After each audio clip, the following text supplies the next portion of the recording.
का निर्माण होगा तो जरा विचार करिए, आप जब अपने घर में शिवलिंग का निर्माण करेंगे तो क्या मेरा भोलेनाथ जब तुम्हारे घर में आएगा तो ऐसे ही चले जाएगा क्या? घर में अगर मेहमान आते हैं तो घर के बच्चों को कुछ देकर जाते हैं। तो मेरा शंकर अगर साल में एक बार सावन की शिवरात्रि को तुम्हारे घर में आता है तो कुछ ना कुछ देकर जरूर जाता है, खाली नहीं छोड़ सकता।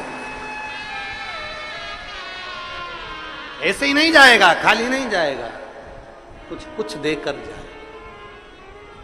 अब वो तुमने बनाया, भानु ने बनाया शिवलिंग, मिटा दिया, मिट्टी का धूल का जो शिवलिंग बनाया वो मिटा दिया, जो शिवलिंग बनाया वो मिटा दिया, पुण्य इकट्ठा हो गया उसका। उसका जो पुण्य बड़ा प्रबल होता है, शिवलिंग का पुण्य। हमने कई बार व्यासपीठ से कहा, बन सके तुम कर सकते हो तो महीने में, हफ्ते में, 15 दिन में, 20 दिन में, 1 महीने में, 2 महीने में, 3 महीने में, 4 महीने में, 6 महीने में, 8 महीने में, साल भर में अपने घर में जो कुंड है, पेड़ पौधे हैं या कोई गमला है, उस गमले की मिट्टी को ऊंचा उठा लिया करो, शिवलिंग बना लिया करो, उसी की पूजन करके वहीं विसर्जन कर दिया। उसका पुण्य कितना है, उसका फल कितना है?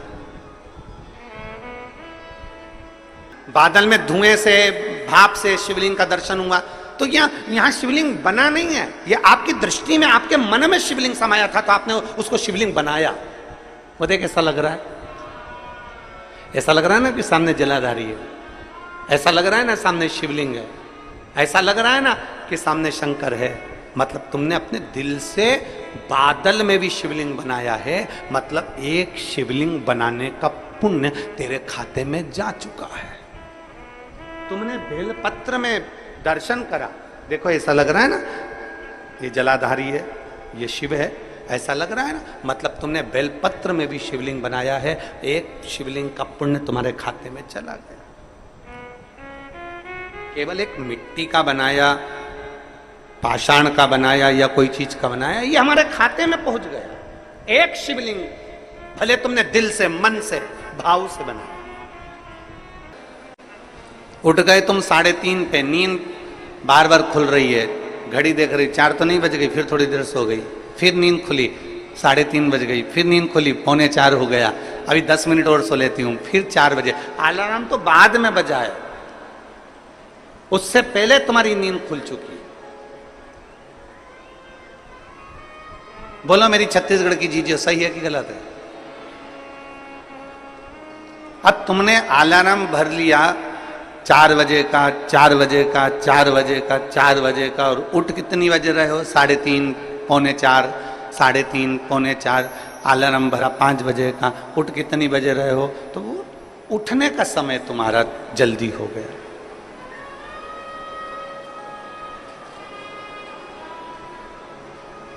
अलार्म तुमने 4 बजे का भरा है, अलार्म तुमने 5 बजे का भरा, परंतु तुम जल्दी उठ गए। अब जितनी मेरी बुजुर्ग माताएं बैठी हैं और जितने मेरे बुजुर्ग पिता बैठे हैं और जितने मेरे बहन बैठी हुई हैं, मेरी जीजियां बैठी हैं, मेरे जीजा बैठे हैं, मेरी माताएं बैठी हैं, मेरे भाई बैठे हैं, आप सबसे निवेदन है, आपने भी अपने दिल में एक अलार्म बनाकर रख लिया। कौन सा अलार्म?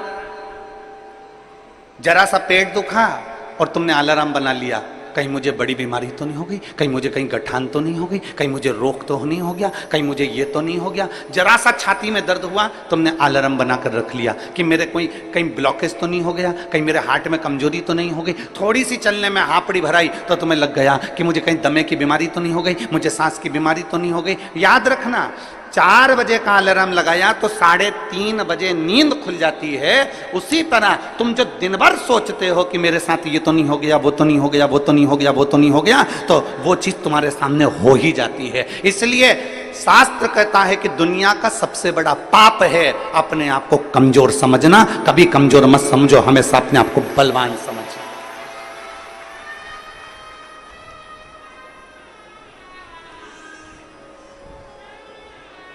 पेट दुखा, तुरंत तुमने सोच लिया कि कोई मेरे पेट में तकलीफ हो गई। छाती दुखी, मेरे को तकलीफ हो गई। सिर दुखा, मेरे को तकलीफ हो गई। आंखों में प्रॉब्लम हो गई। हो सकता है प्रकृति है, चलता रहता है, कभी अच्छा आता है, कभी बुरा आता है। कोई जरूरी नहीं है कि सारे रोग तुमको ही हो जाएंगे, सारी बीमारी तुमको ही हो जाएगी, पर तुमने सोच लिया। जांच कराने जा रही हो ना तो सबसे पहले सोच के जा रही हो, मुझे ऐसा लग रहा है कि कहीं बड़ी बीमारी के चांस ना हो जाए। मतलब तुमने वो घड़ी भर ली है, तुमने वो अलार्म भर लिया।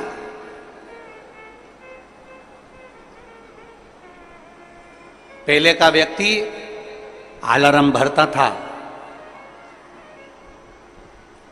पहले का व्यक्ति अलार्म भरता था 100 साल का, 100 साल तक जिंदा रहूंगा, 100 साल का अलार्म भरकर बैठता था कि मैं 100 साल तक जीऊंगा। खूब खाता पीता मौज करता, जाता खेत में काम करता, अपनी फसल लगाता, अपने काम में लगा रहता, अपना गाय बैल भैंस जो भी ये पालना वो पालता।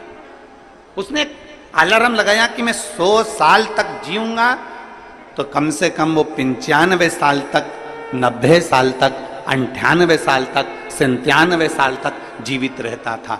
आज का व्यक्ति 60 साल में अंदाजा लगा लेता है कि अब तो मेरे शरीर से नहीं बन रहा, अब तो मेरे को जाना है, तो मालूम पड़े 55 में ही अटैक आता है और निपट जाता है।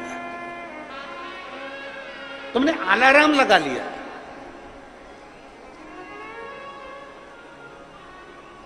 दुनिया का सबसे बड़ा पाप है अपने आप को कमजोर समझे। क्यों कमजोर समझे हम? आप अपने आप को इतना प्रबल समझिए, आप अपने आप को इतना बोल्ड समझिए कि आपको लगे अगर छोटी मोटी बीमारी आ भी गई तो मैं निपट लूंगी, मैं निपट लूंगा। बोल बम का नारा है, आ गई अगर थोड़ी बहुत तकलीफ आई, थोड़ी बहुत अगर कष्ट आया तो है बाबा बेटा, मेहनत करेंगे, परिश्रम करेंगे, देखा जाएगा। और शंभु शरणे मांगू घड़ी रे घड़ी, दुख काटो दया करीने दर्शन आपो। शंभु शरणे पड़ी मांगू घड़ी रे घड़ी, दुख काटो दया करीने दर्शन। आप कमजोर क्यों समझे? आप हिम्मत क्यों हारे? कई माताएं कह देती है हमने 1 बार पशुपतिनाथ का व्रत करा, हमने 2 बार पशुपतिनाथ का व्रत करा, हमने 3 बार पशुपतिनाथ का व्रत करा और हमने, हमारी बाबा नहीं सुन रहा। आपने हिम्मत हार ली,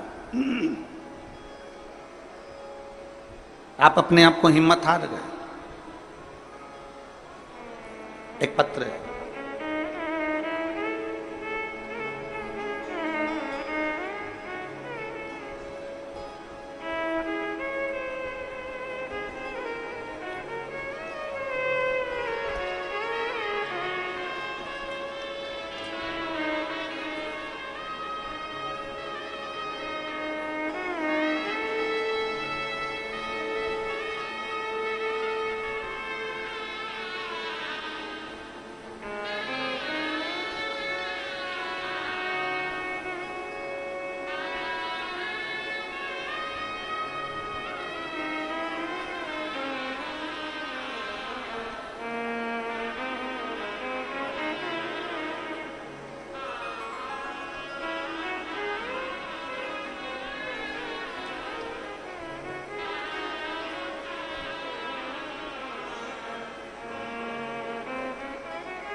मेरा नाम अनीता साहू है, पति श्री संतोष कुमार साहू, डीले कम करो,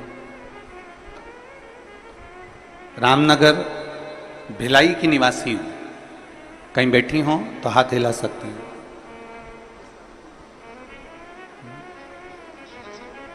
अच्छा, जहाँ भी बैठे हो हाथ हिला दो और आ जाओ, एक बेलपत्र ले जाना, आ जाइए।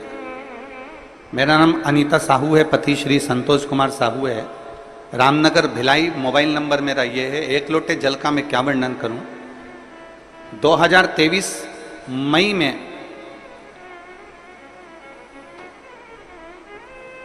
अचानक से स्वास्थ्य खराब हो गई। 10 दिन तक मैंने खाना नहीं खाया। सेक्टर नंबर 2 हॉस्पिटल में भर्ती थी। सोनोग्राफी MRI में पता चला कि लीवर में 9 mm का एक गठान और कैंसर हो गया। गठान होती ना गुरुजी तो दुख नहीं होता, पर साथ में कैंसर हो गया। उसके बाद मेरे पति ने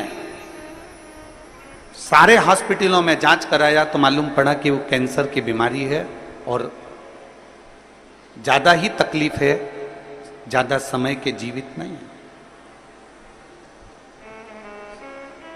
शिव जी पे मेरे पति ने जल चढ़ाना प्रारंभ करा। जल लाकर मुझे पिलाना चालू करा, बेलपत्र मुझे देना चालू करा। डॉक्टर का भी इलाज, जैसे आप कहते हो ना कि डॉक्टर शिव का रूप है, तो डॉक्टर का भी इलाज चलने दो, डॉक्टर का इलाज जरूर करो। हमने डॉक्टर का भी इलाज करा। डॉक्टर ने दवाइयां दे दी, पर डॉक्टर का कहना था कि इसका ऑपरेशन सफल हो ना हो वो पता नहीं। अब करें तो करें क्या। डॉक्टर कहते हैं कि अब तो उस ईश्वर पर भरोसा। मेरे पति ने भी आपकी कथा पर भरोसा करा और मैंने भी आपकी कथा पर भरोसा करा। सीहोर गए, रुद्राक्ष लाए, उस रुद्राक्ष को तांबे के कलश में गलाते, उस पानी को शिव जी को चढ़ाकर पीना चालू करा। करते करते 1 महीना पूरा हो गया। 1 महीने के बाद जब हम डॉक्टर को दिखाने के लिए गए तो जो 9 mm की कैंसर की गांठ थी वो 5 mm की हो गई थी। गुरुदेव, जब 5 mm की गांठ हो गई तो डॉक्टर ने भी पूछा कि तुमको कौन सी दवाई लग रही है। हमने डॉक्टर से कहा हम बेलपत्र खा रहे हैं, रुद्राक्ष का जल पी रहे हैं। डॉक्टर ने दवाइयां फिर दी और फिर वापिस हमने वही जल को पीना प्रारंभ करा। जो डॉक्टर कह रहे थे कि तुम्हारा कैंसर बड़ा विचित्र है लीवर पर, तो जब विचार करा तब वापिस उसको पीना चालू करा और बाबा की कृपा से आज सारी दवाइयां बंद है, केवल बेलपत्री और रुद्राक्ष का जल पीती हूं और डॉक्टर ने सब दवाइयां बंद कर दी। मेरा शरीर ठीक है और मेरा कैंसर समाप्त है। मैं शिव को प्रणाम करती हूं। लाइन अच्छी लिखी है आप और हम सब गुनगुनाते हैं। शंभु शरणे मांगू घड़ी रे, दुख काटो दया करी दर्शन आपको। एक विश्वास शिव के प्रति जागृत हो।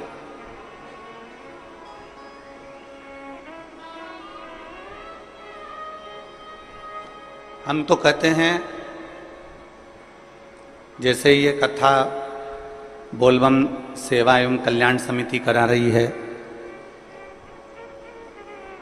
दया सिंह जी इस कथा को आयोजित किए हैं। अमलेश्वर में कथा हुई, साहू जी खंडेलवाल जी आयोजित किए। इस 6 नंबर सेक्टर में पहले कथा हुई, विनोद सिंह जी इस कथा को कराए थे। फिर एक कथा और हुई थी भिलाई में, जो एक समिति ने कराई थी। ऐसे कई हम कहेंगे कि जो कथा के आयोजक होते हैं ना, जो कथा करवाते हैं, हम उनको धन्यवाद देना चाहते हैं। कम से कम आपके कराई हुई कथा से ना जाने कितनों की बीमारियां और कितनों के दुख और कितनों के कष्ट ठीक हो जाए। थोड़ा मेहनत तो आपकी लगती है, पर आपके परिश्रम से ना जाने कितनों को लाभ मिल जाता है, कितनों को।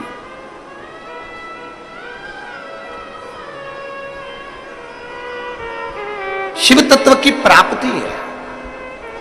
शिव महापुराण की कथा, भगवान ओगड़दानी की कथा, भगवान शंकर की कथा। हिम्मत ना हारे। इस बहन ने एक बात लिखी कि मेरे पति और मैं शिव पर से भरोसा समाप्त नहीं करेगा, करेगा तो वही करेगा। शिव पर से हमने भरोसा समाप्त नहीं करा, करेगा तो वही करेगा, करेगा तो वो घरदानी ही करेगा, करेगा तो मेरा देव अधिदेव महादेव ही करेगा। हमारा विश्वास, हमारा भरोसा हमने प्रबल होते हैं। चींटे में पंख नहीं रहते हैं, पर चींटा अपना कर्म करता रहता है, कर्म करता रहता है तो चींटे में पंख आ जाते हैं, चींटे में पंख उत्पन्न हो जाते हैं और वो चींटा भी उड़ने लगता है। जरा विचार करना, चींटा अपना कर्म करता रहता है तो एक दिन परमात्मा उसको भी पंख लगा देता है, और यदि आप अपने कर्म के प्रति जागरूक हो जाएंगे तो वो परमात्मा आपको भी पंख लगाकर आगे बढ़ा देगा, आपको अपनी मंजिल तक पहुंचा देगा।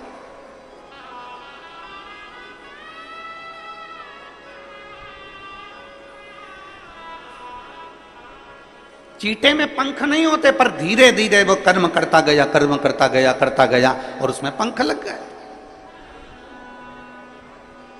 कर्म करता गया और उसमें पंख आ गए, वो उड़ने लगा, वो आगे बढ़ने लगा। आप अपना कर्म करिए,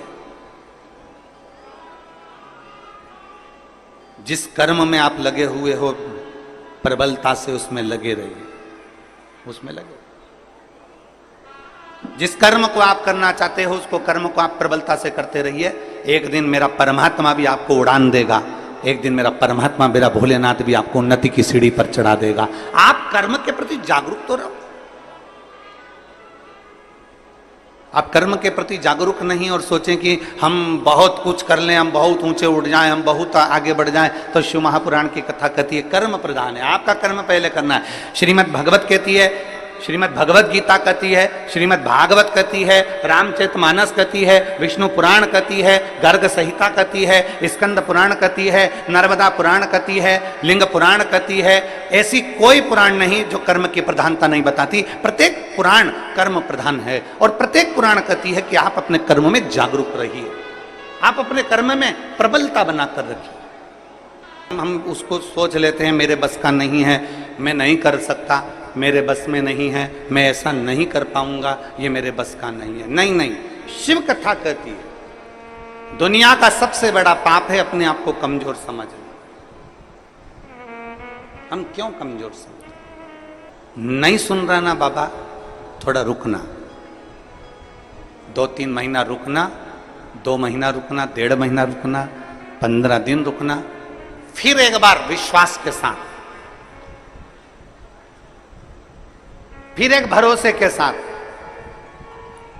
टीवी पर शिव महापुराण की कथा सुनना, मोबाइल पर कथा सुनना, यदि पंडाल में मिल जाए तो पंडाल में सुनना, और उस दिन से फिर नियम बना लेना कि बस मैंने कथा सुन ली है, अब मैं विश्वास रखकर 5 व्रत मेरे पशुपति नाथ के फिर करूंगी, और मेरा भरोसा कहता है मेरा शंकर मेरी झोली खुशियों से भरेगा। फिर विश्वास।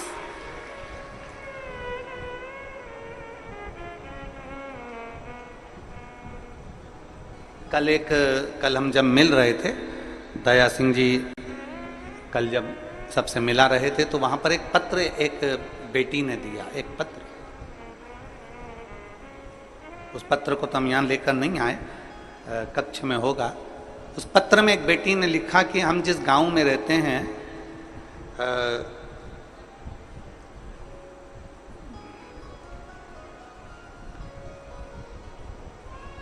उसने उसके गांव का नाम भी लिखा था कोई। हम उस गांव में जहां हम रहते हैं वहां पर जितने भी हमारे साथ वाले हैं, जितने भी हमारे साथ में मंदिर जाया करते थे, देवालय, पूर्व की बात बता रहे हैं गुरुजी, जब जाया करते थे तो धीरे धीरे धीरे धीरे उन्होंने मंदिर जाना बंद कर दिया और दूसरी जगह जाना चालू किया। अब मंदिर जाने वाले कम हो गए थे और दूसरी जगह जाने वाले, रविवार को जाने वाले ज्यादा हो गए थे। हम केवल 6 लेडीज ऐसी थीं जो हमारे गांव में हम भगवान को भजते थे, भगवान को मानते थे, पर हम शिव को भी नहीं जानते थे, हम तो केवल भगवान को मानते थे कि भगवान को मानना। हमारे गांव की बात बता रहे हैं गुरु जी। बाकी के सब यहां वहां जाने लगे और धीरे धीरे धीरे धीरे उन्होंने मंदिर जाना छोड़ दिया। और ऐसा नहीं गुरु जी कि कोई साधारण लोग हों और वो मंदिर छोड़ दिए हों, बहुत बड़े बड़े लोग मंदिर को छोड़कर दूसरी जगह जाने लगे। गुरुदेव, आपकी कथा सुनने के बाद में हमारे पास में पत्थर का शिवलिंग नहीं था, हमारे पास में पाषाण का शिवलिंग नहीं था, हमने कंक्रीट, सीमेंट, गिट्टी का एक शिवलिंग बनाकर तैयार करा और उसी की हमने जलाधारी बनाकर तैयार करी और उसको हमने एक वृक्ष के नीचे रख दिया और हम रोज शिव जी के मंदिर जाना, शंकर को जल चढ़ाना चालू कर दिया। हमारे उस मंदिर में नंदी नहीं है, उसने उसका फोटो भी लगाया। उस शंकर का कंक्रीट का शिवलिंग बनाकर, कंक्रीट की जलाधारी बनाकर उस पर हमने कलर पोत दिया और हम जाना चालू कर दिए। गुरुजी, हमने आपकी कथा को टीवी पर लगाकर उसकी आवाज तेज कर हमने बाहर लोगों को, जाते आते लोगों को सुनाना चालू करी। आज हमें प्रसन्नता इस बात की है कि वो पेड़ के नीचे का जो कंक्रीट सीमेंट का शिवलिंग है वहां पर भी लोगों की भीड़ होने लगी और लोग अब अपने धर्म की ओर मुड़ने लगे। ये आपकी प्रबलता है, ये आपकी प्रबलता, ये आपका विश्वास है, ये आपका भरोसा है। अब उसने पत्र जो लिखा, उस पत्र में ये सब चीज तो अपनी जगह पर है, उस पत्र में उसने जो लिखा, वो पत्र का लिखा हुआ आपके सम्मुख में, वो पत्र में उस बेटी ने लिखा कि गुरुजी, हम सीमेंट का बना हुआ, कंक्रीट का, पत्थर का, हमारे पास में पाषाण का शिवलिंग नहीं, पत्थर का शिवलिंग नहीं, हमारे पास में हमारे कंक्रीट का, हमारे वो सीमेंट और गिट्टी का शिवलिंग जो हमने बनाया है। अब आप हमें ये बताएं, क्या हम उस पर जल चढ़ाते हैं, हम उसकी पूजन करते हैं, तो क्या हमको शंकर जी के शिवलिंग का पुण्य मिलेगा? क्या हमें शंकर भगवान के शिवलिंग का पुण्य मिलेगा? अब मैं उस जीजी को एक बात कहना चाहता हूं, आपके मन में भी यह प्रश्न पड़ा होगा, क्या वो कंक्रीट का शिवलिंग का पुण्य मिलेगा?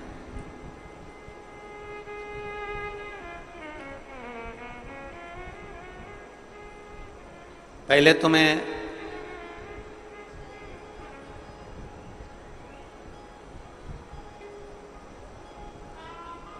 जितने ग्रामीण क्षेत्रवासी हैं और जिनके यहाँ शंकर का शिवलिंग नहीं है और वो चाहते हैं कि हमारे यहाँ शंकर का शिवलिंग विराजमान हो और हमारे गांव के लोग उस पर जल चढ़ाएं, तो मैं तो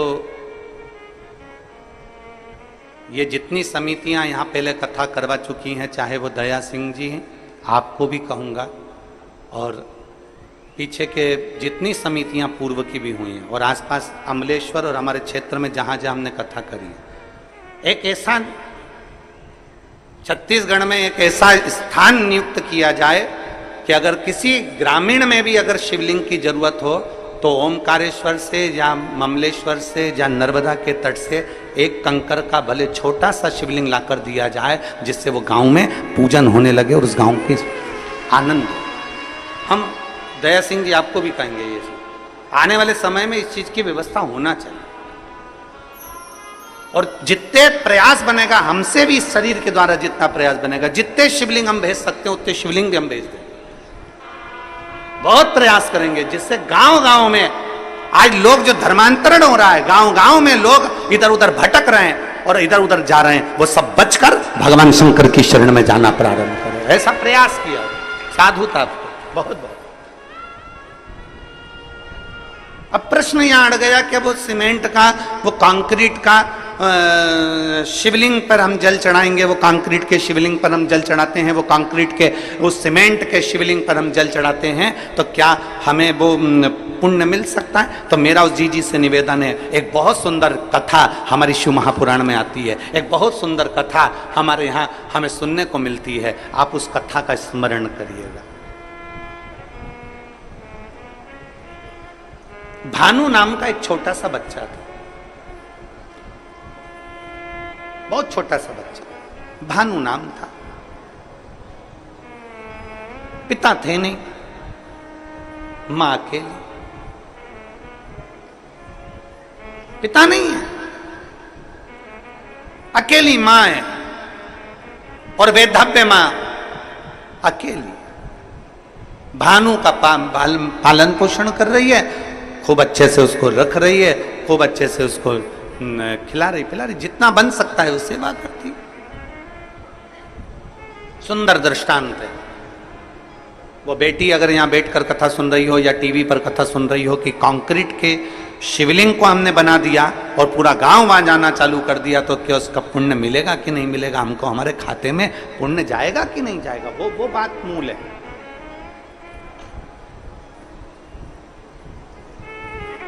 हमारे पास शिवलिंग नहीं था तो हमने वो कंक्रीट का बना दिया, तो उसका पुण्य है कि नहीं उसके लिए। भानु की मां उसका पालन पोषण कर रही है। घर में इतना वैभव नहीं है, घर में इतना धन नहीं।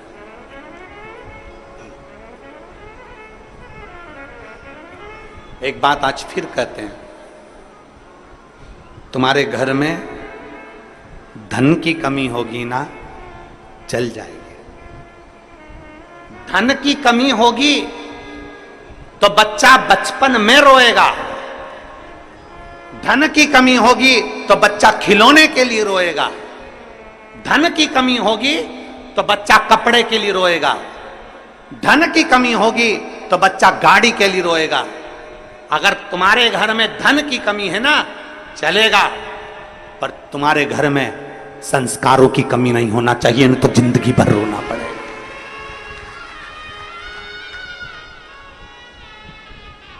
घर में अगर धन की कमी है तो चल जाएगा, 2 रोटी कम खाओगे, रूखी खाओगे, सूखी खाओगे, चल जाएगा, बचपन निकल जाएगा, जवानी निकल जाएगी, पर संस्कारों की कमी नहीं होना चाहिए।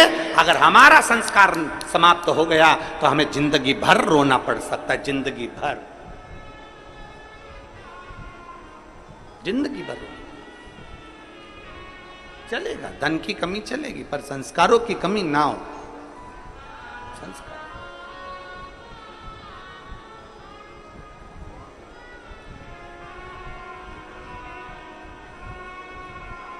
और जितना बन सकता है अपने संस्कारों में कोई कमी ना है। भानु की मां भले धन में कमी थी पर संस्कारों में कमी नहीं रखी भानु की। एक दिन भानु ने अपनी मां से पूछा, मां सबके घर में खूब सारा राशि ठाठ है पर हमारे घर में कुछ नहीं है। मां के मुख से निकल गया, जिस दिन महादेव चाहेगा उस दिन ठाठ भी दे देगा, जिस दिन महादेव चाहेगा उस दिन ठाठ दे देगा। 5 वर्ष का भानु जहां भी खेलने बैठता है, जहां भी खेलता है, खेलते खेलते मिट्टी को उठाकर, धूल को उठाकर, जो जमीन पर खेलता है तो वहां की मिट्टी को ऐसा इकट्ठा करता है, शिवलिंग बनाता है, जलाधारी बनाता है, पेड़ पत्ती का पत्तियां तोड़ता है वृक्षों से, उसके ऊपर चढ़ा देता है। थोड़ी देर बाद भानु उसको मिटा देता है। फिर कहीं खेलता है, मिट्टी में गया, मिट्टी का शिवलिंग बना लेता है, पत्तियां तोड़ता है, शिवजी पे चढ़ा देता है, उसको मिटा देता है।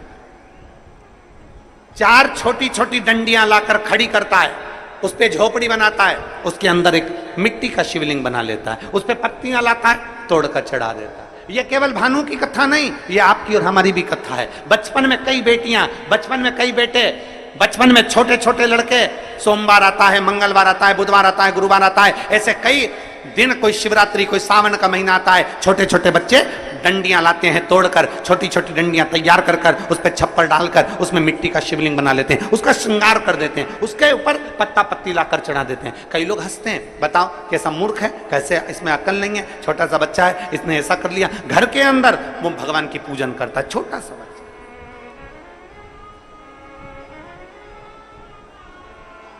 और मेरा विश्वास कहता है यहाँ छत्तीसगढ़ की जितनी मेरी जीजियाँ बैठी हैं, जितने मेरे जीजा बैठे हैं, जितने मेरे बेटा बेटी बैठे हैं, इन्होंने भी बचपन में जरूर मिट्टी उठाई होगी, उसको ऐसा करा होगा, आटे की लोई उठाई होगी, लोई को उठा के ऐसा ऐसा करके शिवलिंग बना लिया होगा, आटे की लोई का।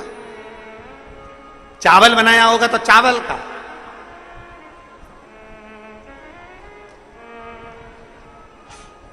बोलो बोलो, सही है कि गलत है? बचपन में खेलते समय मिट्टी का, धूल का, पत्थर का, आटे का जो मिल जाता था उसका हम शिवलिंग कई बार बना लेते थे। कितना सुंदर कहा इस दृष्टांत के अंदर कि भानु मिट्टी का शिवलिंग बनाता, मिटा देता, जो मिल जाता उसको, धूल मिल जाती धूल का बनाता, मिटा देता।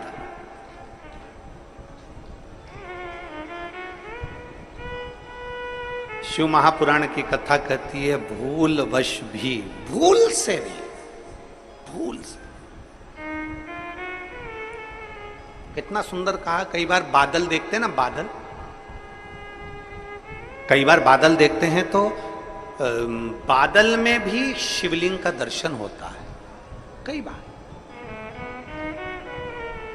वहां शिवलिंग आया नहीं है, वहां शिवलिंग आया नहीं है, पर बादल देख रहे हो और दूसरे भी देख रहे हैं, उनको नहीं दिख रहा है, पर आपको बादल में ऐसा लग रहा है कि ये जलाधारी है, ये शिवलिंग है, ये सामने नंदी है, ये शंकर है, ये पार्वती है। बादल में भी आपको शिवलिंग का दर्शन हो रहा है। कई बार पानी में, कई बार शिवलिंग में, कई बार वृक्ष में, कई बार बेलपत्री की पत्ती में भी शंकर के शिवलिंग का दर्शन हो जाता है। कई बार फूल में शिवलिंग का दर्शन हो जाता है। क्यों, किस लिए, किस भाव से? तो हमारे यहां दृष्टांत सागर कहता है अगर तुम्हारी नेत्रों से तुम्हें बादल में, जल में, थल में, पाषाण में, मिट्टी में, धूल में भी अगर भूल से भी तुमने शिवलिंग का निर्माण करा है या दर्शन करा है तो तुम्हें, तुम्हारे खाते में एक शिवलिंग के निर्माण का पुण्य तुम्हारे खाते में जुड़ जाता है और उसका फल तुम्हें मृत्यु के पहले प्राप्त जरूर होता है। वो मिलता जरूर है। अब बादल में शिवलिंग बना, निर्माण अपने दिल से किया गया। महाराज कितना सुंदर कहा किसी ने कि आर्थिक स्थिति ठीक हो ना हो, आर्थिक स्थिति ठीक हो ना हो चलेगा, पर मानसिक स्थिति ठीक होना चाहिए तो जिंदगी सार्थक हो सके। आर्थिक स्थिति ठीक हो ना हो चलेगा, पर मानसिक स्थिति ठीक होना चाहिए। घर में धन तो बहुत बढ़ गया, आर्थिक स्थिति ठीक हो गई, पैसा पैसा हो गया, पैसा पैसा हो गया, और मालूम पड़े बच्चे गलत संगत में पड़े हैं, बेटी गलत संगत में पड़ी, बेटा गलत संगत में पड़ा, परिवार गलत संगत में पड़ा। हम पहले भी एक बार कथा में कहे थे, आज फिर कहते हैं, कुत्ता पाला तुमने, किसने पाला? तुमने। कुत्ते को चेन बांधी तुमने, कुत्ते को पट्टा बांधा तुमने, कुत्ते को भोजन कराया तुमने, कुत्ते को स्नान कराया तुमने, कुत्ते को इत्र लगाया तुमने, कुत्ते को अच्छा अच्छा खिलाया तुमने, कुत्ते को घुमाने ले गए तुम, कुत्ते से प्रेम करा तुमने। और जरा विचार करिए, तुम्हारा ही पालतू कुत्ता एक दिन तुम कोई काट खाए तो तुम्हें कैसा लगेगा? बोलो जल्दी बोलो, अरे बोलो तो, अच्छा लगेगा? तुम्हारा ही पालतू कुत्ता तुम्हें काट खाए, अच्छा नहीं लगता। उसी तरह धन कमाया तुमने, पैसा कमाया तुमने, दिन रात एक करा तुमने, पैसे के लिए पूरी जिंदगी दौड़े तुम, कमा कमा के लाए तुम, और वही पैसा घर में आया और तुम्हारा बेटा मदिरा पान में, तुम्हारा पति मदिरा पान में, जुए में, वेश्यावृत्ति में, गलत काम में अगर लग गया तो जरा विचार करो कि तुम्हारा कुत्ता ही पालतू तुमको काट गया। तुम्हारा पालतू कुत्ता तुम्हें काट गया। जरा विचार करिए, तुम्हारे कमाए धन को अगर तुम वेश्यावृत्ति में लगा रहे हो, तुम्हारे कमाए धन को तुम जुए में लगा रहे हो, तुम्हारे कमाए धन को तुम मदिरा में लगा रहे हो, तुम्हारे कमाए धन को तुम गलत जगह पर लगा रहे हो, तो समझ लेना कि तुम्हारा पालतू कुत्ता तुम्हें काट रहा है। तुम्हारा कुत्ता तुम्हें काटे ये अच्छी बात नहीं है।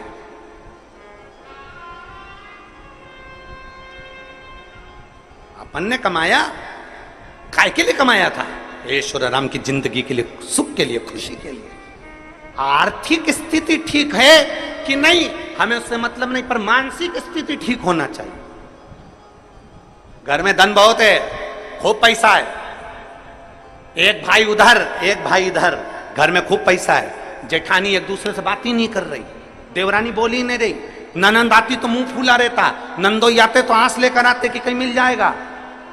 आर्थिक स्थिति तो ठीक है पर मानसिक स्थिति ठीक नहीं है।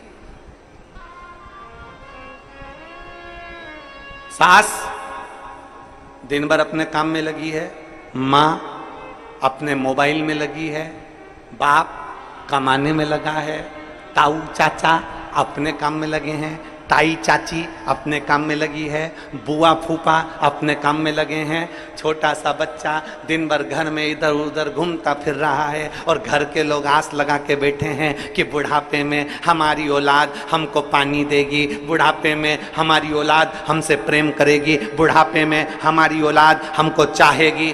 बचपन में तुम अपना मोबाइल नहीं छोड़ रहे, सास अपना काम नहीं छोड़ रही, चाचा चाची अपना काम नहीं छोड़ रहे, जब तुम बच्चे को बचपन में प्रेम नहीं दे पा रहे तो बुढ़ापे में बच्चा तुमको भी प्रेम नहीं दे सकता, ये निश्चित है।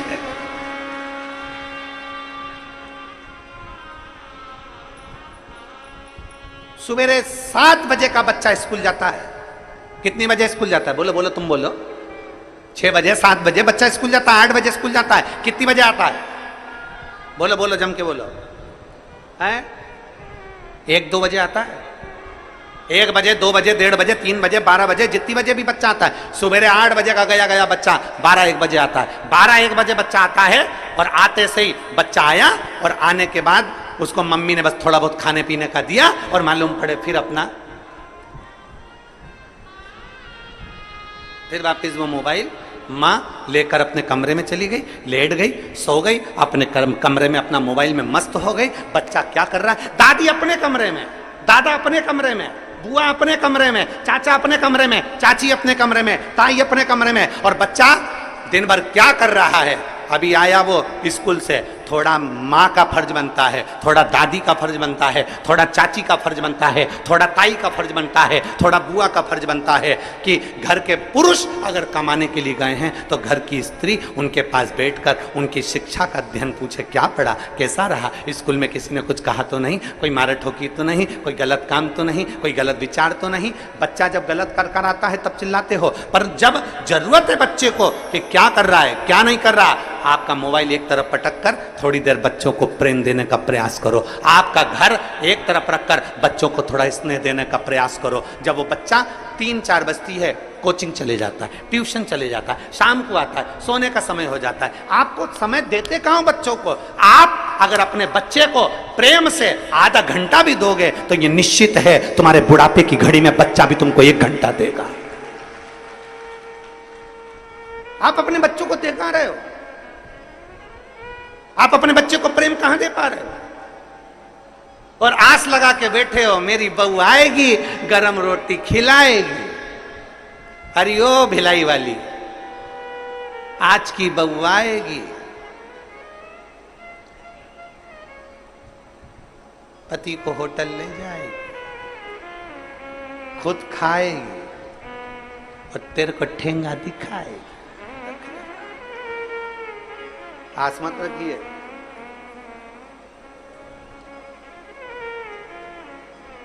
आर्थिक स्थिति ठीक ना हो चलेगा, पर मानसिक स्थिति ठीक रखिए।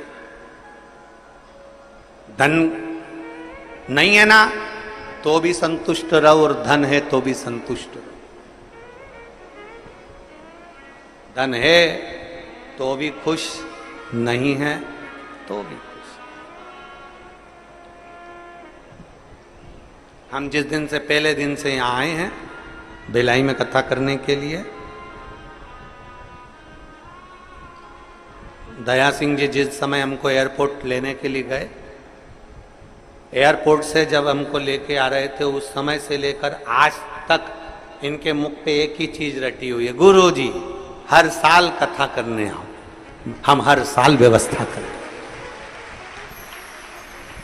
ऐसा एक दिन नहीं गया कि इन्होंने, इस व्यक्ति ने एक बार भी अगर छोड़ दिया हो, ऐसा कोई दिन नहीं गया। रोज एक ही बात, गुरुजी सावन का महीना या कोई भी महीना आप दे दिया करो, साल में एक बार हमारे भिलाई वासियों को शिव महापुराण की कथा सुनने को मिल जाए। बस ऐसे प्रयास साधुताया, ऐसा प्रयास।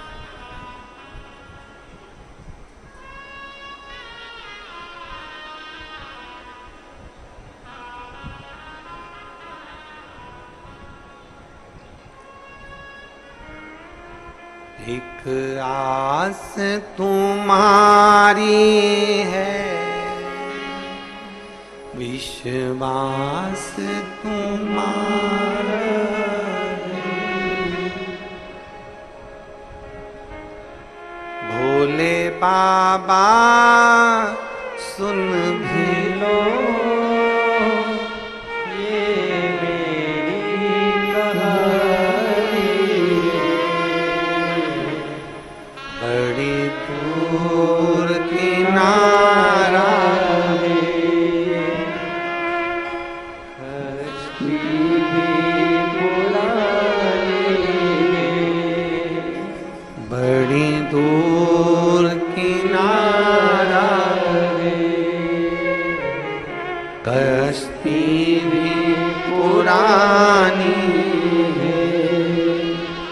भोले बाबा सुन भी लो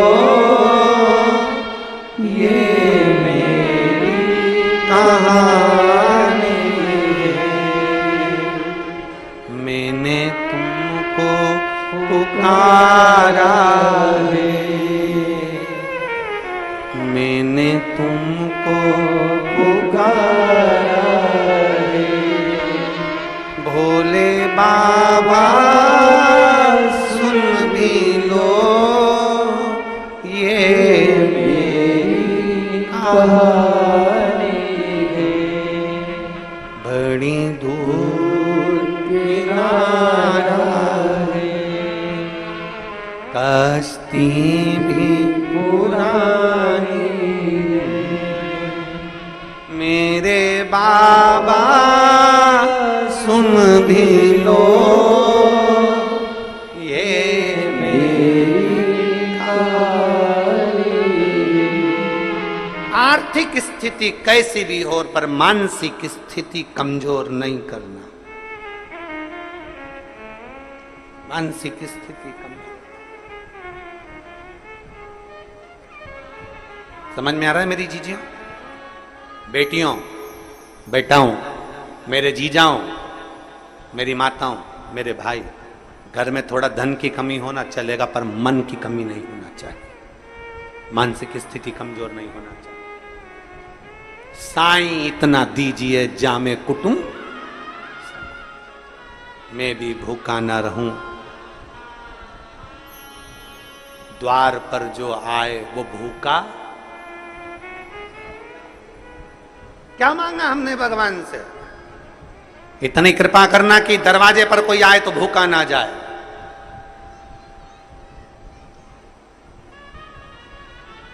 इतनी कृपा करना कि द्वार पर कोई आए तो खाली ना जाए। इतनी दया जरूर कर।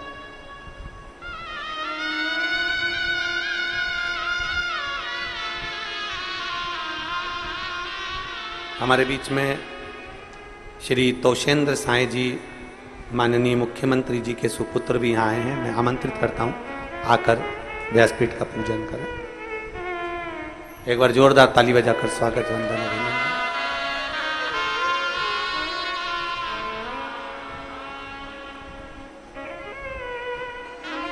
एक अपने भीतर एक बल था, एक अपने भीतर एक विश्वास था,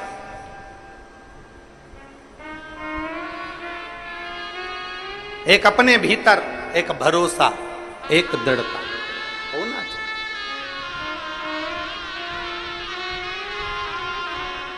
बड़ी दूर किनारा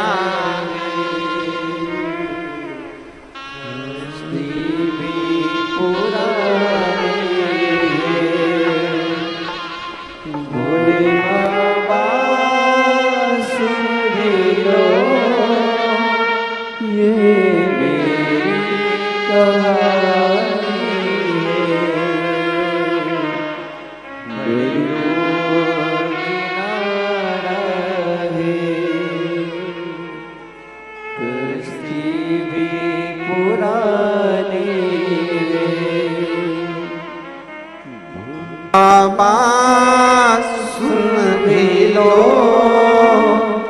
ये मेरी कहानी। शंभू बाबा सुन भी लो ये मेरी कहानी। एक विश्वास अपने भीतर, एक प्रबलता अपने भीतर। आर्थिक स्थिति कैसी भी हो पर मानसिक स्थिति ठीक होना चाहिए।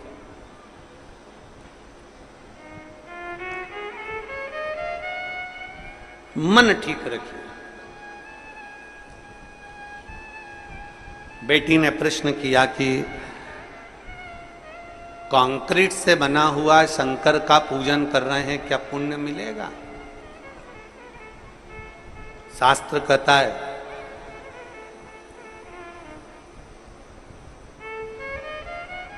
भानु शिवलिंग बनाता है, बिगाड़ता है, बनाता है, बिगाड़ता है, छोटी सी अवस्था है। खेलने में वो शंकर के शिवलिंग का निर्माण करता है, खेल में।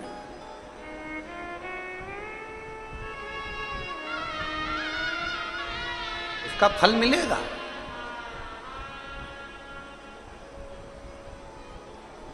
2 अगस्त को ऑनलाइन पूरी दुनिया के लोग शाम को 7 बजे शिवलिंग का निर्माण करेंगे।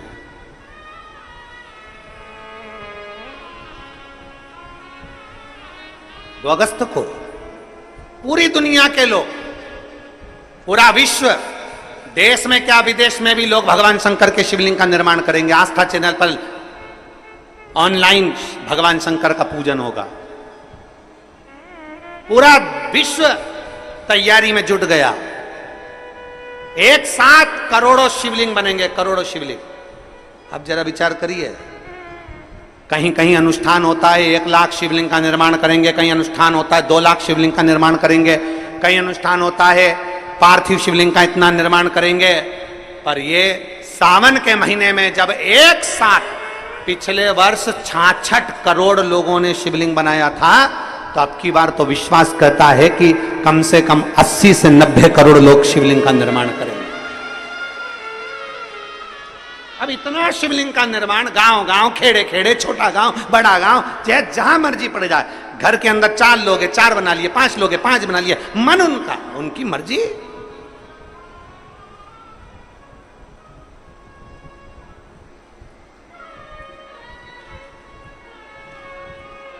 इतना शिवलिंग बनेगा और इतना शिवलिंग का निर्माण होगा। तो जरा विचार करिए, आप जब अपने घर में शिवलिंग का निर्माण करेंगे तो क्या मेरा भोलेनाथ जब तुम्हारे घर में आएगा तो ऐसे ही चले जाएगा क्या? घर में अगर मेहमान आते हैं तो घर के बच्चों को कुछ देकर जाते हैं। तो मेरा शंकर अगर साल में एक बार सावन की शिवरात्रि को तुम्हारे घर में आता है तो कुछ ना कुछ देकर जरूर जाता है, खाली नहीं छोड़ सकता। ऐसे ही नहीं जाएगा, खाली नहीं जाएगा, कुछ कुछ देकर जाए। अब वो तुमने बनाया, भानु ने बनाया शिवलिंग, मिटा दिया, मिट्टी का, धूल का जो शिवलिंग बनाया वो मिटा दिया, जो शिवलिंग बनाया वो मिटा दिया।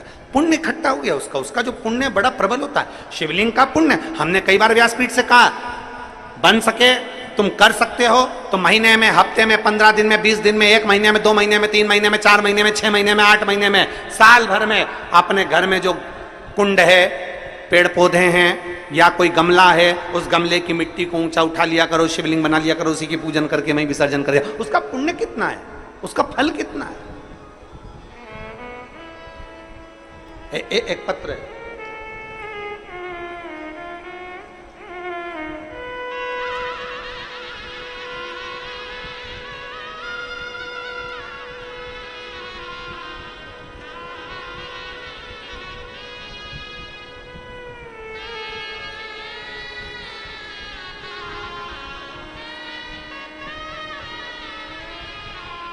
नेहा चौहान, मैं भिलाई, सुपेला, सुहेला है कि सुपेला है? सुपेला, सुपेला से हूँ। कहीं बैठी हो तो हाथ हिला सकती हैं। मेरा नाम नेहा चौहान, मैं भिलाई सुपेला से हूँ। मेरे दो छोटे छोटे बच्चे हैं। मेरे पति का नाम अंकुश चौहान है।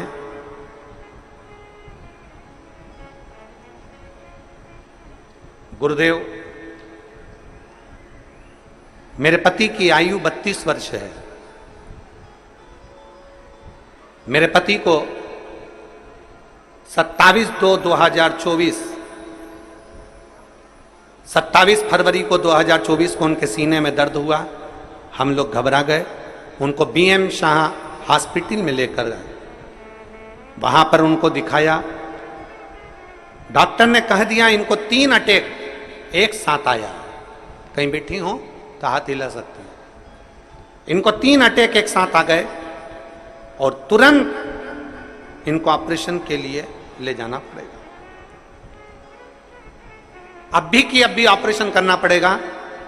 लगभग इनका जो ऑपरेशन होगा वो 3 से 4 लाख रुपए खर्च होंगे। आप उसकी व्यवस्था करिए।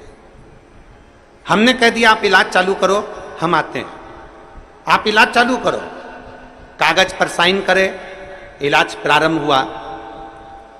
हम गए। हमारे तन पर जो गहने थे और हमारे घर में जो भी सामान था, हमने हमारे परिचित के यहाँ पर वो दुकान पर जाकर उसको गिरवी रख दिया। 30 मिनट में हम वापिस पैसे की जुगाड़ कर हॉस्पिटल पहुंच गए।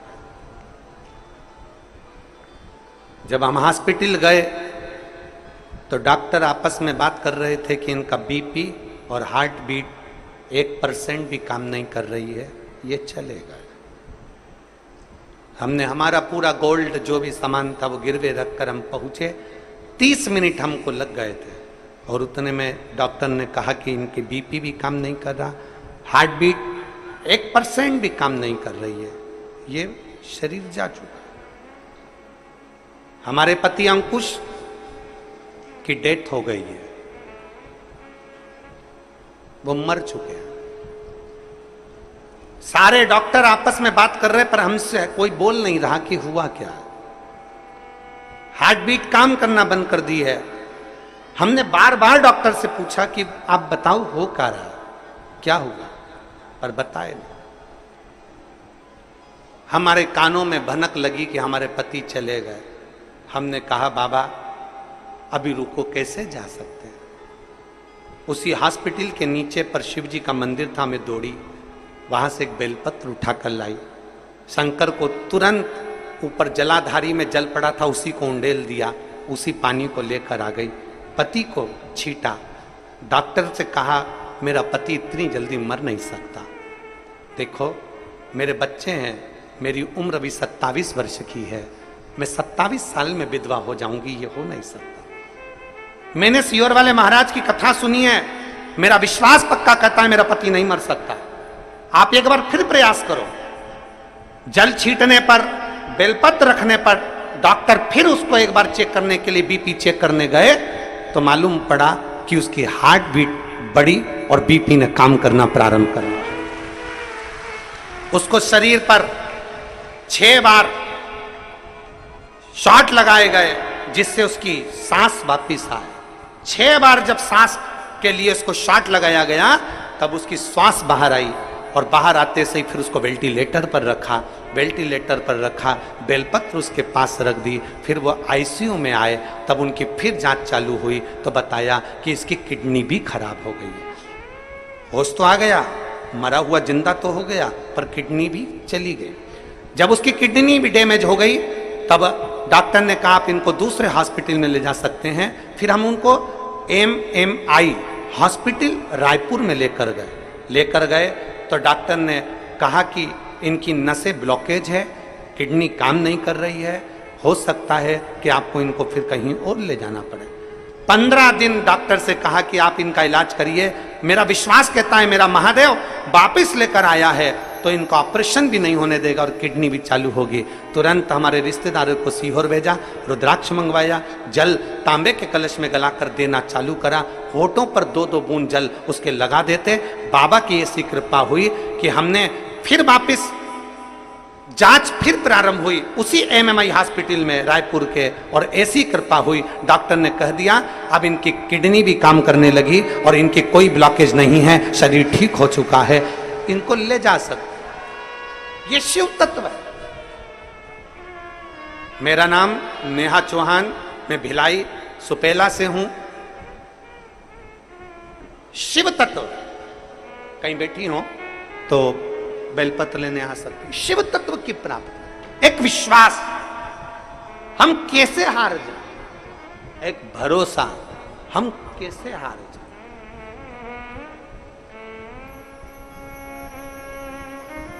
अरे भाई, शिव पुराण कहती है, भगवान शंकर की कथा किसको कहते हैं? इस बेटी से सीखो कि विश्वास किसको कहते हैं।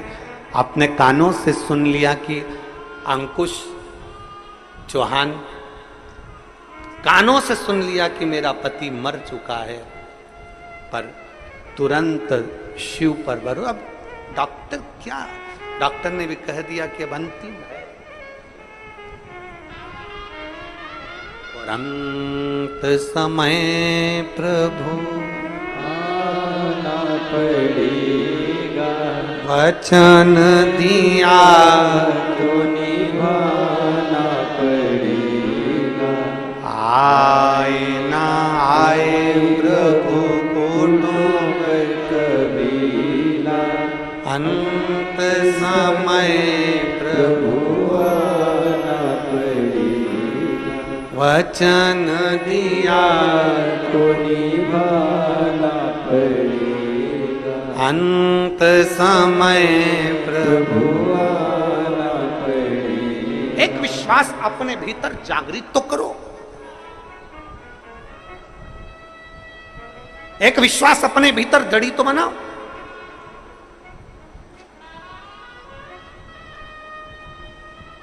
कौन कहता है शिव आते नहीं? ये व्यासपीठ कहती है, जिस दिन दिल से पुकारोगे तुम्हारे सामने खड़ा मिलेगा। कौन कहता है शिव नहीं आते? हम कहते हैं अगर विश्वास के साथ पुकारोगे, भरोसे के साथ पुकारोगे, सामने खड़ा मिलेगा। हमारा भरोसा पक्का नहीं होता ना तो भगवान नहीं आता। कौन कौन मिलेगा? तुम्हारा विश्वास ही नहीं है तो शिव कहां से मिलेगा? भरोसा तो जोड़ो। फिर निवेदन है, सारे दरवाजे पर माथा टेक कर आ जाना, सारी दुनिया में धक्के खा कर आ जाना। सारी दुनिया में धक्के खा लो, सारी दुनिया में माथा टेक लो, और आखिरी में फिर जब कुछ ना प्राप्त हो तो एक बार मेरे महादेव की शरण में, तुम्हारे गांव में, तुम्हारे नगर में, तुम्हारे शहर में, तुम्हारे पास में, सोसाइटी में, कॉलोनी में जो शंकर का मंदिर है, वहां एक लोटा जल लेकर जाना चालू कर दो। शंकर तुम्हारे पीछे पीछे आना प्रारंभ कर देगा, पीछे पीछे।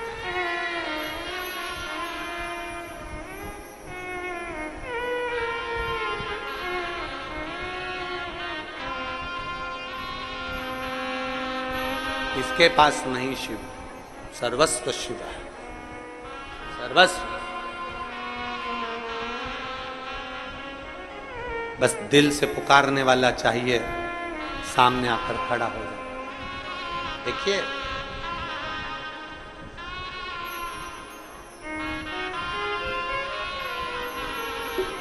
एक सुंदर सा, बैंक में पैसा जमा करने की भी लिमिट होती है,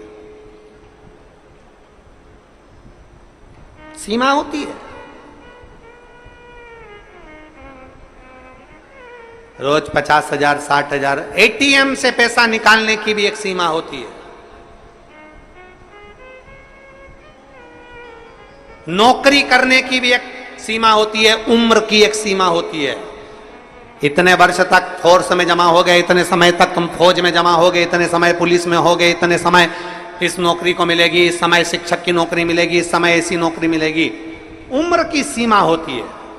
नौकरी में उम्र की सीमा है, बैंक में पैसे की सीमा है। महाराज, ऐसी कौन सी जगह है?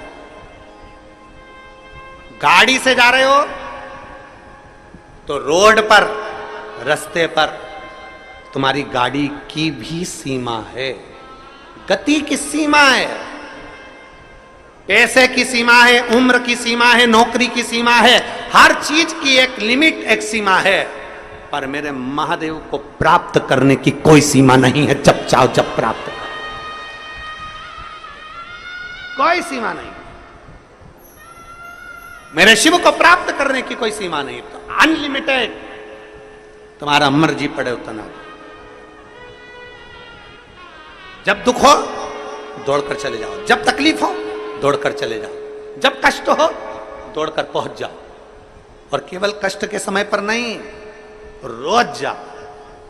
तेरे मंदिर में आना मेरा काम है और मेरी बिगड़ी बनाना तेरा। रोज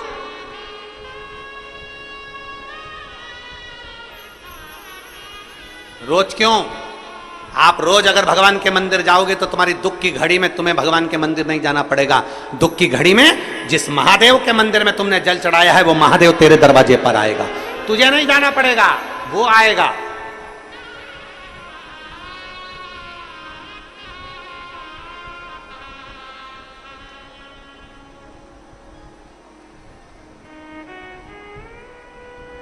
और महाराज उसको बस जितना दिल से पुकार सकते हो उतना दिल से पुकारो, उतना।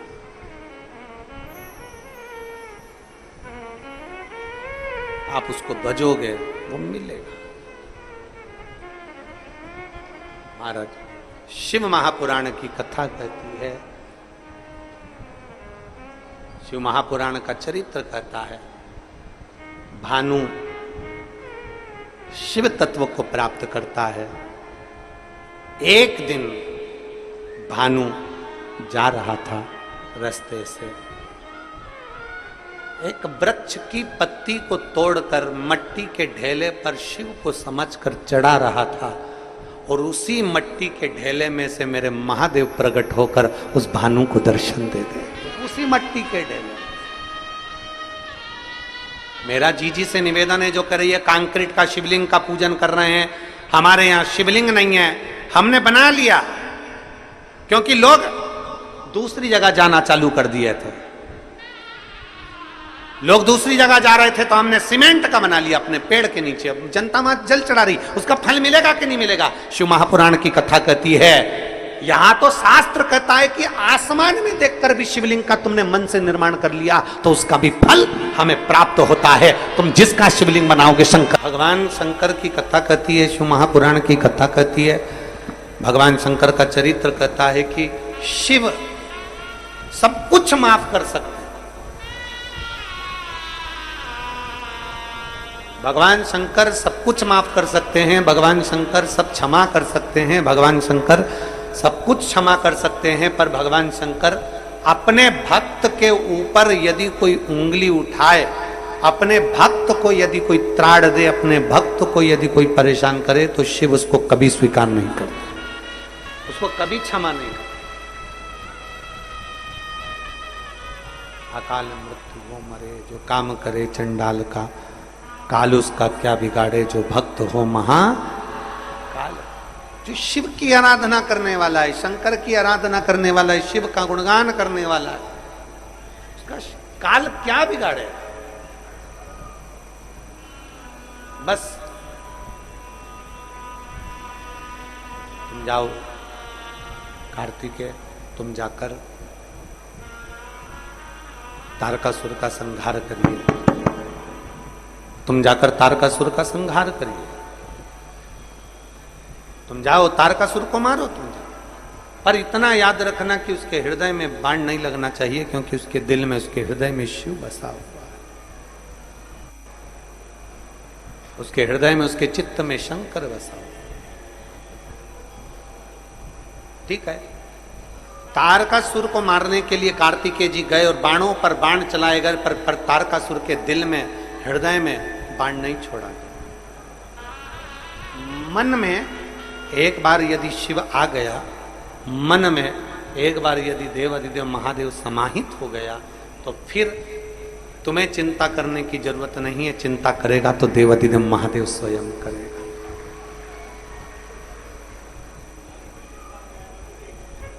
सारे मसाले डाल दो,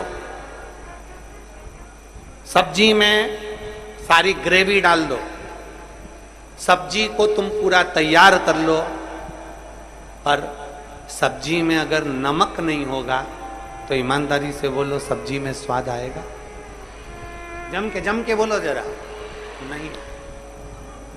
सब्जी में सब कुछ डाला, ग्रेवी भी डाली, मसाले भी डाले, गरम मसाला भी डाला, हींग भी डाली, सामान भी डाला, तुमने जो बन सकता था, पनीर अधिक अधिक अधिक, दही दूध जो डालना था तुमने सब्जी में सब डाला। पर सब्जी में अगर नमक नहीं है तो सब्जी में स्वाद नहीं। सब्जी में नमक डालोगे तो स्वाद आएगा। उसी तरह तुम पशुपति व्रत कर रहे हो, तुम सफेद आंकड़े की जड़ का प्रयोग कर रहे हो, तुम भगवान शंकर को जल चढ़ा रहे हो, तुम रोज शिव जी के मंदिर जा रहे हो, तुम शंकर जी के अनुमोदन कर रहे हो, तुम शंकर का गुणगान कर रहे हो, तुम शिव की स्तुति कर रहे हो, शंकर का भजन कर रहे हो, सब कुछ कर रहे हो। सब्जी में नमक डलेगा तो स्वाद आएगा। और तुम सब कुछ करो, शंकर पे जल भी डालो, मना नहीं है, पर शंकर को जल डालो, चाहे शिव का नाम भजो, भजन करो, इसमें मन का होना जरूरी है। सब्जी में नमक होगा तो स्वाद आएगा, और भजन में जल डालने में मन होगा तो महादेव भी जरूर आएगा। अरे कितनी खुशी होती मालूम, जब ये बच्चे लोग एकदम नर्वस हो जाएं कि अब तो मेरे को पढ़ना ही नहीं है, अब मेरे को विद्या छोड़ देना, पढ़ाई करना ही नहीं है। जब बच्चे लोग ये विचार कर लेते हैं ना कि पढ़ना ही नहीं है तो और नर्वसता आ जाती है। भरोसा रखो, विश्वास रखो। ये स्पीकर नहीं चल रहा है तुम्हारे ऊपर के, एक भरोसा रखो, एक विश्वास रखो, तो जरूर अपनी मंजिल तक पहुंचोगे जरूर, निश्चित। और शंभू शरणे मांगूं घड़ी रे घड़ी, दुख काटो दया करीने दर्शन आपो। शंभु शरणे मांगूं घड़ी रे दुख काटो दया करीने दर्शन आपो। वर मांगा कि हमको 3 पुरी का निर्माण कर दीजिए, उस 3 पुरी में हम जाकर रहेंगे। आ जाइए, 3 पुरी में हम जाकर रहेंगे।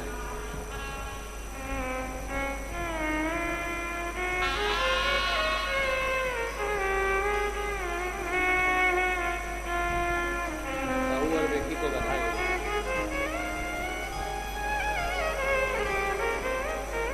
एक आपके साथ आई ना,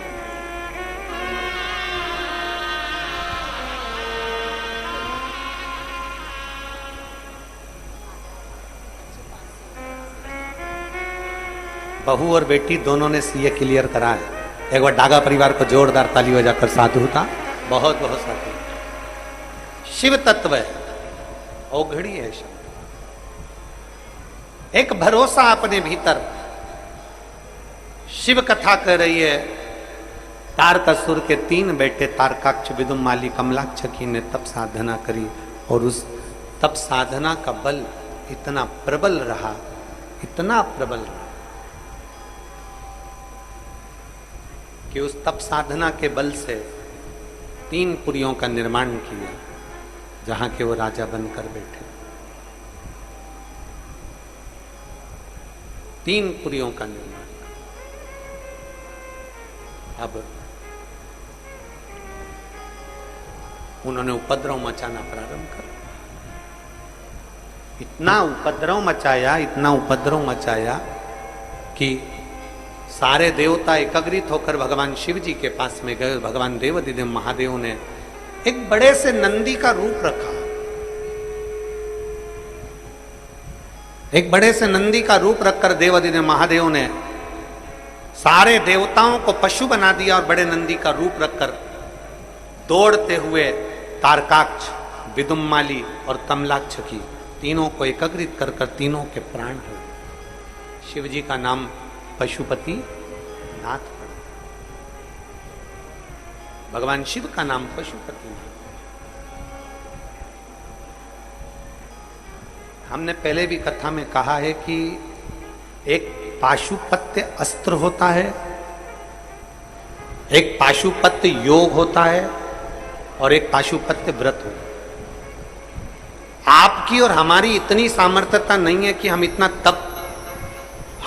तप एकत्रित कर लें और उस तप के बल पर हम पाशुपत्य अस्त्र इकट्ठा लें। आपकी और हमारी इतनी सामर्थ्यता नहीं कि हम पाशुपत्य योग को एकत्रित करें।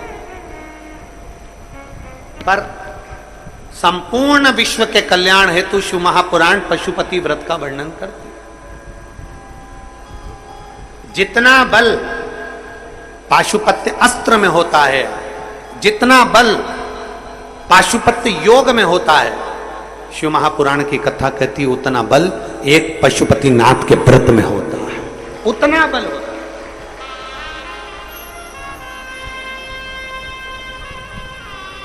एक पशुपति नाथ के व्रत में उतना बल होता है जितना पशुपति अस्त्र में, जितना पाशुपत्य योग में बल होता है, उतना हाँ बल एक पाशुपत्य व्रत के अंतर। बस उसके नियम।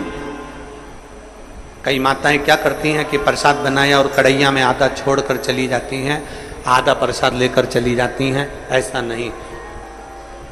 6 दिए मंदिर में लेकर जाओ जब थाली के अंदर, तो पहले जमीन पर वो 6 दिए रखिए।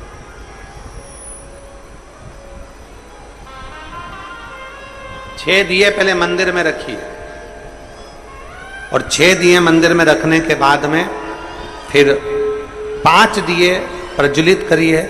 प्रसाद के 3 हिस्से करिए।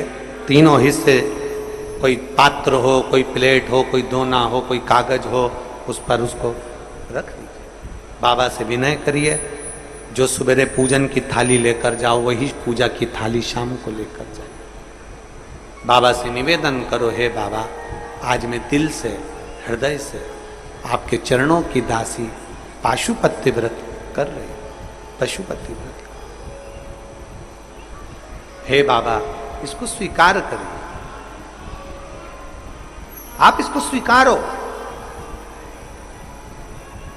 हम में इतना तप नहीं है, हम में इतना बल नहीं है, हम साधना नहीं जानते, हम योग नहीं जानते, हम बहुत उपास करना नहीं जानते, पर इतना जरूर जानते हैं कि तेरे चरणों के दास हैं और तेरे चरणों के बल पर जीते। कृपा तू ना करेगा तो कौन करेगा। मेरे महाकाल, ए मेरे महाकाल, कृपा तू ना करेगा तो कौन करेगा। ए महाकाल, झोली तू ना भरेगा तो कौन भरेगा। हम तेरे आश्रित, तेरे आश्रित, हम उसके आश्रित हो जाए। एक पशुपति व्रत में वो बल है, पशुपति अस्त्र का बल है, पाशुपत्य योग का बल है। बस नियम से धारण करने वाला होना चाहिए। और जब 5 व्रत पूरे हों और 5वां व्रत जिस दिन पूरा हो उस दिन बाबा देवाधिदेव महादेव से अपने मन की बात, 108 चावल के दाने भी अगर समर्पित कर रहे हो, 108 फूल की पत्ती भी समर्पित कर रहे हो, तो दिल से श्री शिवाय नमस्तुभ्यम कहते कहते बाबा से अपने मन की बात कहते हुए समर्पित करें। दिल से कहिए, स्वीकार करो, स्वीकार।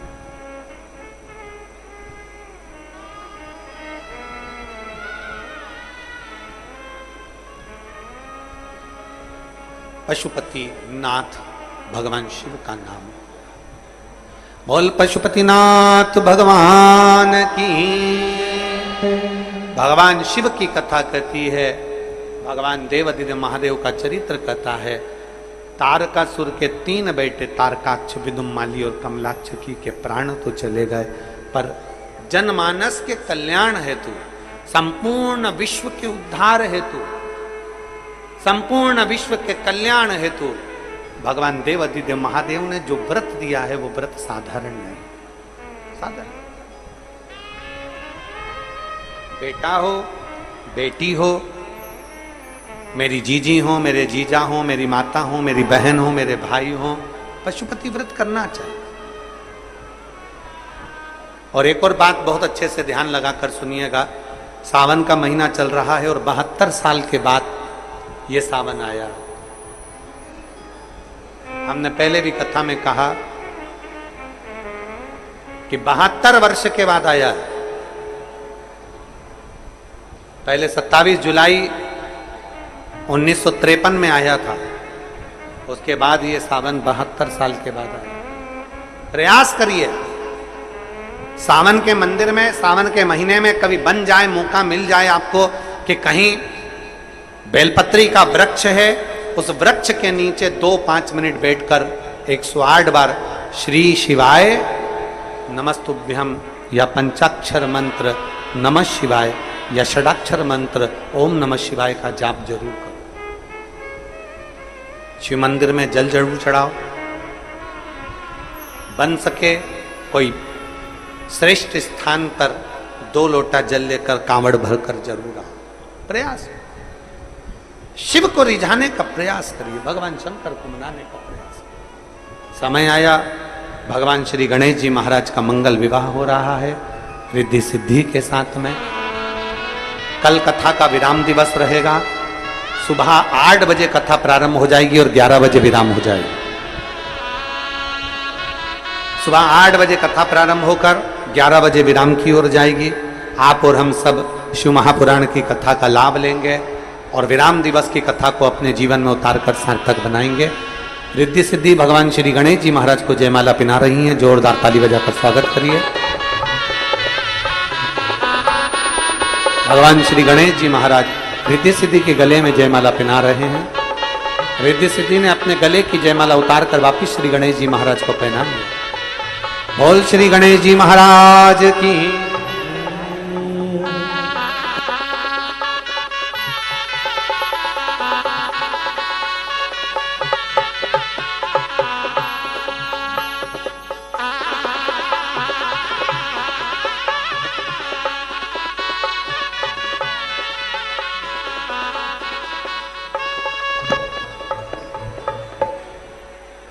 बोल काशी विश्वनाथ भगवान की। हर हर महादेव। जय जय श्री राधे। सभी भक्तों को हर हर महादेव सदा जैसे की श्री शिवाय नमस्तुभ्यम। व्यासपीठ को नमन करते हुए हम सबके प्रिय, हम सबके लाडले ठाकुर कल्लू जी महाराज के चरणों में नमन करते हुए परम सत्य परम आदरणीय विश्वविख्यात पूज्य गुरुदेव के पावन चरणों को नमन करते हुए और आप सभी से भक्तों के चरणों में नमन करते हुए सुंदर आज हम सभी ने छठवें दिवस की कथा श्रवण करी। कल विराम दिवस की कथा रहेगी। सुबह 8 बजे से 11 बजे तक भिलाई की इस पावन धरा पर हम सभी कथा श्रवण करेंगे।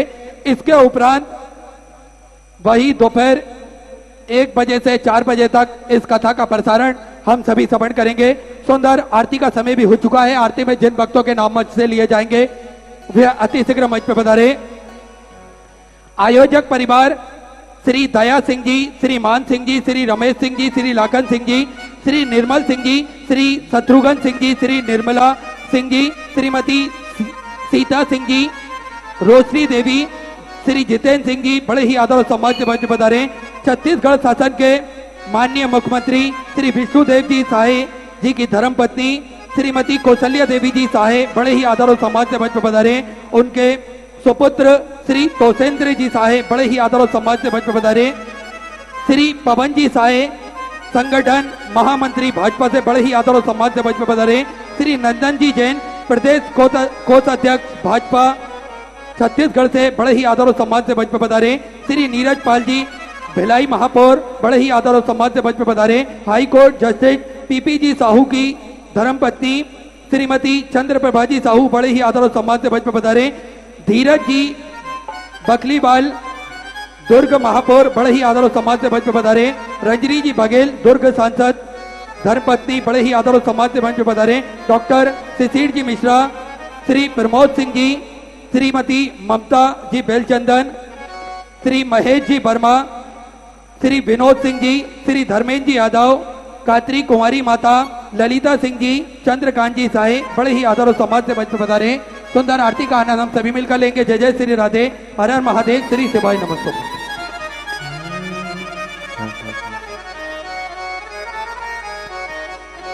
जय शिव ओंकारा भोले भज शिव ओंकारा ब्रह्मा विष्णु सदा शिव भोले भोले महाशिव हरे राधा ओम हरे हरे हरे माधुरे हे कानन चतुर। कृपानिधि भोलेनाथ महादेव को अति प्रिय श्रावणी शिवरात्रि के अलौकिक अवसर पर शिव